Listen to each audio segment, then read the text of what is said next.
So big push of the BJP in South India, Mission South, and that's why Prime Minister Narendra Modi is on a 4-state visit in the south of the country: Karnataka, Tamil Nadu, Andhra Pradesh and Telangana. This comes in fact less than a week, just about 5 days after the Bharat Jodo Yatra has actually left the south of the country from Andhra Pradesh, crossed over into Maharashtra. Not that I'm saying that he is trying to counter the impact of the Bharat Jodo Yatra, but for the BJP, the South certainly is a big focus. Why is the South such a big focus for the BJP? That's because even in the 2019 elections, even though they had got about 300 seats on their own, only about 10% of those seats had come from the south of the country. Only about 30 seats had come from the south, whereas the southern states contribute about 130 seats.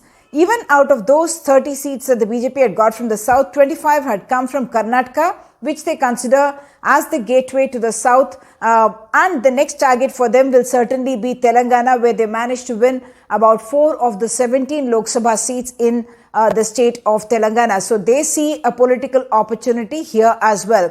So the Prime Minister coming on this 2-day visit to these 4 states and going to be attending events as well as dedicating to the nation various projects that are worth about 25,000 crore rupees. And he has tweeted out saying that this is towards strengthening India's growth trajectory. So while the Prime Minister is coming and development projects are being announced, there is also, of course, politics linked to the entire episode. So day 1, November 11, when the Prime Minister came in, he had on his agenda flagging off of the Vande Bharat Express, the first one connecting Mysuru, the tourist hub, Bengaluru, which is the startup tech capital, and the Madras, which is in a sense the industrial hub in the country, and that will be linked by the Vande Bharat Express. And at the same time, he in fact also flagged off another train which is called the Bharat Gaurav Kashi Yatra train, which is in fact supposed to link the pilgrims in Karnataka to Ayodhya. So this train will take them to Kashi as well as Prayagraj and Ayodhya, in a sense bringing the concept of the Ram temple, or what the BJP has achieved in building the Ram temple, to voters in the south of India, especially in Karnataka. So while the wheels of the Vande Bharat are supposed to take speed towards progress and modernity, this is certainly rooted in the tradition or in the religious sentiment of the pilgrimage to the Ram temple at Ayodhya as well. The other thing that he inaugurated was Terminal 2 of the Kempegowda International Airport at Bengaluru. That, of course, once again reflecting the mood of the city, garden city it's been called, and this is something that's a green airport. Terminal 2, about 10,000 square meters, we are told, of green space, hanging gardens and greenery all around the place, and it's even got pre kind of a certification on the Green Building Council as well. So once again, the face of modernity for a city like Bengaluru. Of course, the Prime Minister also at the same time announcing or going to that airport and then visiting several leaders who have been icons of Karnataka heritage and culture.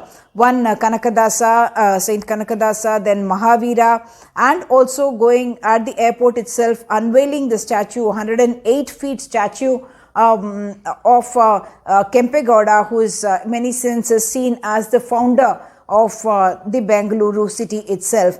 And that is where you saw the politics of it also. You had the Vokalega seers in that place, and the other two, Kanakadasa and Mahavir, there of course the backward classes and also the Dalit community, all of those communities to which the Prime Minister would like to appeal as part of the electoral battle that is coming up in less than 6 months. When the Prime Minister landed, he was welcomed by a letter from the Congress, D.K. Shivkumar and the Congress leaders writing to him, mocking in a sense, saying that this is a 40% sarkar that you are running. That's what the Congress has been talking about, corruption, and 40% that it's affecting different sections of the population, whether it is students or farmers or contractors. Everyone they spoke about the death of the contractor, and also about individual ministers who they say have been involved in issues of corruption, and challenging the Prime Minister to in fact dismiss any of those ministers against whom there are corruption charges. From there, he went to Tamil Nadu, and the picture there was interesting because at the Dindigal, at the Gandhi Gram Rural Institute, where he went to address the crowd, the reception for him was given by the governor, of course, R.N. Ravi, as well as Chief Minister M.K. Stalin, who of course is politically an opponent, a rival, and yet he was there along with the governor, whose removal his party has just sought, and in fact given a memorandum to the president. So the Prime Minister's visit is coming at a time when in these states, whether it is Tamil Nadu, Telangana or Kerala, there is this almost an ugly confrontation that's been developing and in a sense boiling between the governor and the elected governments there over various issues. But the picture here was of R.N. Ravi, the governor, also receiving the Prime Minister along with M.K. Stalin, something that perhaps is not going to be seen in Telangana. Before that, he halts overnight at Visakhapatnam, where once again he has multiple projects, 10,500 crore worth of projects, which would be not just having to do with the ONGC and natural gas, all those being there, infrastructure projects as well, the corridor there between what is being called as connecting Chhattisgarh, Odia, with Visakhapatnam and all the way to Chennai as well, the Kolkata-Chennai highway as well, and expected to in fact improve trade and business on that route because the infrastructure will be better. But the more interesting political story, Andhra Pradesh, of course the BJP is looking for political opportunity there as well, but even after the decimation of the Congress in 2000, the BJP has also not really made any inroads there, and it is still the YSR Congress versus the Telugu Desam, both of which are quite, should I say, competing rival parties which are at each other's throat all the time. The BJP, of course, has tied up with Janasena, the Pawan Kalyan, who has otherwise draws a lot of crowds, but electorally has not been very successful. They have tied up with the Janasena and are hoping that they will have electoral fortunes there. But they are looking in a bigger way, in fact, at Telangana, where they see opportunity. Elections are going to come up before the end of 2023, and they see a political opportunity here with a weakened Congress, and that's where their organizations in not just in BJP, in Telangana, actually in all of the southern states, the BJP social media presence and their presence in the public domain is very, very heavy, and you get the perception, creating the narrative and the perception that they are the challengers to the ruling party in each of those states. That's applicable even to Tamil Nadu. The BJP's score in terms of parliament seats in Kerala, Tamil Nadu and Andhra Pradesh was 0. Only in Telangana they had managed to get about 4 Lok Sabha seats and 1 assembly seats that went up to 3 after by-polls here.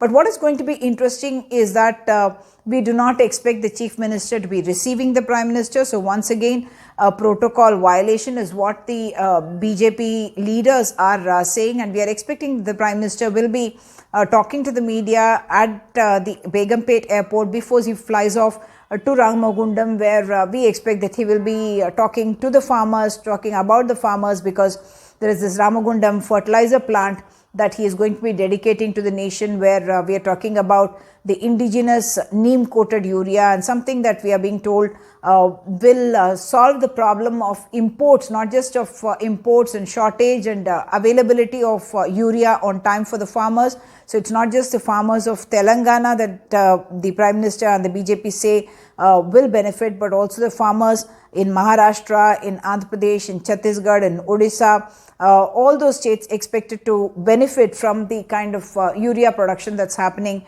at the Ramagundam fertilizer facility. Other than that, of course, a lot of infrastructure projects as well that are being announced there, about 9,500 crore rupees worth of projects. But the interesting optics will be about the Chief Minister not being received by the Prime Minister.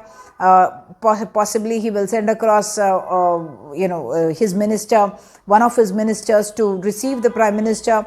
But this is coming at a time when both these parties are having a fierce battle over 2 issues. On the one hand, there is this alleged poachgate or attempt to bribe MLAs of the TRS party. That's what the Chief Minister has alleged and said, that it is the hand of the BJP, that they are trying to destabilize his government.